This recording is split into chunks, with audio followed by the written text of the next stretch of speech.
कापु पकाऊँ है त आज। Hello everyone, welcome to my vlog. आज चाहिँ म पकाउँदैछु कापु र आलुको तरकारीहरू। यो चाहिँ धेरै जस्तो लेखहरूमा पाइन्छ। फर्स्ट अफ अल त सबैजनालाई थ्याङ्क यू सो मच मेरो अमलाको रेसिपीमा यति धेरै माया देखाउनु भएको छ। हेर्नुभएको छ भने थ्याङ्क यू, हेर्नुभएको छैन भने गएर हेर्नु होला। अनि मेरो युट्युब च्यानलमा पनि भिजिट गरिदिनु होला कि मैले बायोमा लिङ्क राखेको छु।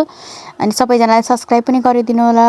अनि फर्स्ट अफ अल चाहिँ तरकारी पकाउनको लागि चाहिँ हामीले कापु सफा गरेर धुनुपर्छ। अनि त्यसमा आलु पनि सफा गरेर धुएँ मैले। अनि प्रेस कुकरमा पकाउनु छ भने पकाउनु होला, त्यसमा पनि केही फरक पर्दैन।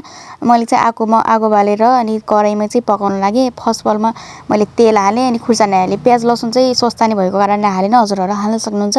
अनि आलुलाई एकछिनसम्म पाक्न दिनु होला, त्यसलाई चाहिँ 70% जति पाक्न दिनु होला। त्यसपछि चाहिँ कापु हाल्नु होला। अनि सबै मसलाहरू हालेर कापुलाई पनि एकछिन ढोकेर अनि ढोकिदिनु होला। कापु आलु दुइटै पाकेपछि त्यसलाई मजाले खुर्नु होला। अनि ग्रेभीहरू बनाउनु होला, जति हजुरलाई चाहिन्छ त्यति बनाउनु होला। चिसोसम्म चुकिलो कापु खानु होला।